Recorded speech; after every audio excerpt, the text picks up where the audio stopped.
पाथर पूजे हरी मिले तो मैं पूजू पहाड़, ताते वो चक्की भली पीस खाए संसार। काकर पाथर जोड़कर मस्जिद लई बनाए, तापर मुल्ला बांग दे क्या बहरा हुआ खुदाए। धार्मिक पाखंड के विरुद्ध इस तरह की वाणियां पहचान है उस संत की जो अध्यात्म का आधार है, जिनकी वाणी के बिना सब संत समागम अधूरे होते हैं। हम बात कर रहे हैं कबीर जी की, काशी वाले उसी धाड़क कबीर की जिनकी महिमा सभी धर्म ग्रंथ करते हैं। कबीर जी ने हर प्रकार के धार्मिक सामाजिक पाखंड का अपनी मार्मिक वाणियों द्वारा घोर विरोध किया और हमें एक नई दिशा व सद्ज्ञान देने का अटल प्रयास किया। वेद पढ़े पर भेद न जाने, बाँचे पुराण 18। पत्थर की पूजा करें, भूल गए सिरजनहारा। कबीर गला काट बिस्मिल करें, वे काफिर बेबूजम। औरा काफिर बता वही, अपना कुफर न सूझम। इसी तरह जात पात के ऊपर भी कबीर जी ने अपनी अमर वाणी बोली है। काहे को कीजे पांडे छूत विचार, छूत ही ते उपजा सब संसार। हमरे कैसे लोहू, तुमरे कैसे दूत, तुम कैसे ब्राह्मण पांडे, हम कैसे सूत। कबीर जी इस तरह की वाणी सुनाते ही रहे और यही संदेश सुनाते सुनाते अपने सतलोक में सह शरीर चले गए। और कबीर साहिब जी जाते जाते भी 120 वर्ष की आयु में ऐसी भ्रांति को दूर कर गए जो उस समय पंडितों ने फैला रखी थी। काशी के तो पंडित कूके, मगर मरो न कोई, वातो पृथ्वी सूची नाही, त्रिशंख पड़ा बिलाए। उस समय हिंदू धर्म गुरुओं पंडितों ने एक प्रथा बना रखी थी कि जो व्यक्ति काशी में प्राण त्यागता है उसे स्वर्ग प्राप्त होता है, तथा जो मगहर में मृत्यु को प्राप्त होता है वो गधा बनता है। कारण यह बताया जाता था कि मगहर नगर शिव के श्राप से श्रापित है। वहां की आमी नदी भी शिव जी के श्राप से सूख गई थी। यह धर्म गुरुओं का मनमाना आचरण बताते हुए पूर्ण परमात्मा कबीर साहिब जी कहते हैं, भूमि भरोसे बूढ़ ही, कल्पत है दहुदीन, सबका सदगुरु कुल धनी, मगहर बये ल्योलीन। इस वाणी में कबीर साहिब जी समझाते हैं कि मनुष्य स्वर्ग जाएगा या नरक, यह मनुष्य के कर्म आधार से निर्धारित होता है।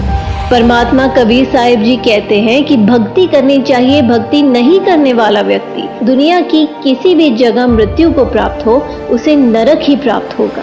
मुक्ति खेत मथुरापुरी, वहाँ कीना कृष्ण की लोल, कंस केसी चानौर से वहाँ फिरते डामाडोल। परमात्मा कहते हैं कि मथुरा जिसे आप लोग मुक्ति का धाम बताते हो, क्योंकि श्री कृष्ण जी ने वहाँ लीलाएं की थी, लेकिन उसी मुक्ति धाम में कंस केसी चानौर की दुर्गति से मृत्यु हुई। परमात्मा कहते हैं कि स्वर्ग नरक कर्म आधार से प्राप्त होते हैं, किसी जगह विशेष पर मरने से नहीं। कबीर जी ने इसी भ्रम का निवारण करने के लिए कहा कि मैं मगहर में अपना शरीर छोड़ूंगा और तुम सब देखना कि मैं कहाँ जाऊंगा।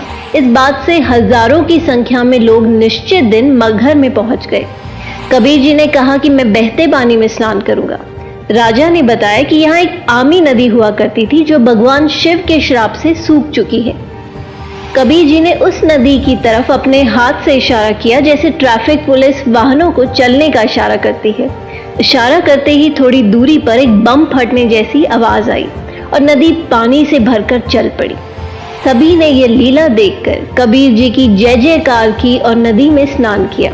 कबीर परमात्मा की लीला का आज भी जीवित प्रमाण है और आज भी आमी नदी में पानी बह रहा है।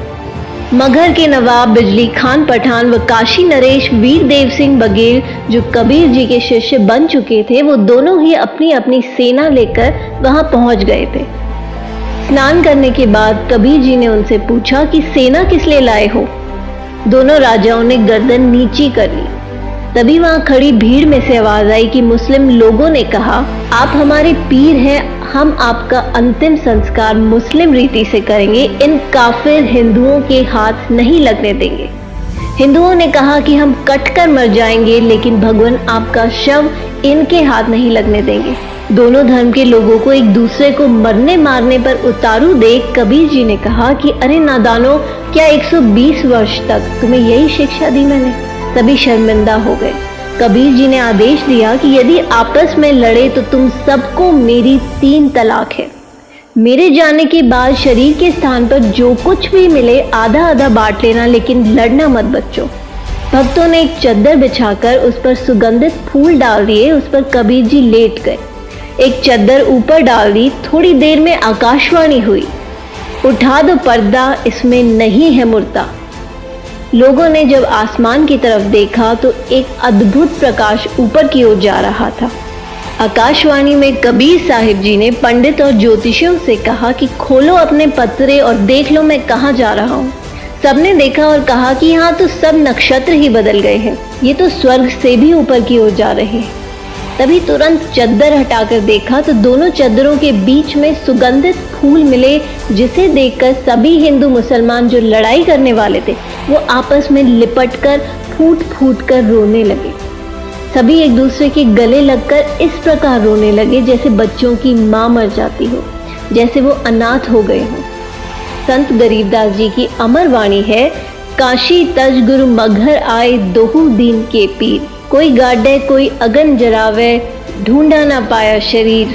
आधे फूल एक चद्दर हिंदुओं ने व आधे फूल और दूसरी चद्दर मुसलमानों ने ले ली और वहीं पर साथ साथ यादगार बना दी। इसका प्रमाण मगहर में आज भी है और पूरे विश्व में केवल मगहर को छोड़कर ऐसी कोई जगह नहीं है जहां एक व्यक्ति की एक ही स्थान पर समाधि और मजार दोनों हो। अतः कबीर जी हमें जाते जाते भी ये संदेश देकर चले गए कि हिंदू मुस्लिम दो नहीं भाई, दो कहें सो दो जग जाई। कहाँ तो दोनों के बीच भयंकर युद्ध होना था और उसके विपरीत परमात्मा की दया से दोनों दीन हिंदू मुसलमानों में भाईचारा बढ़ा।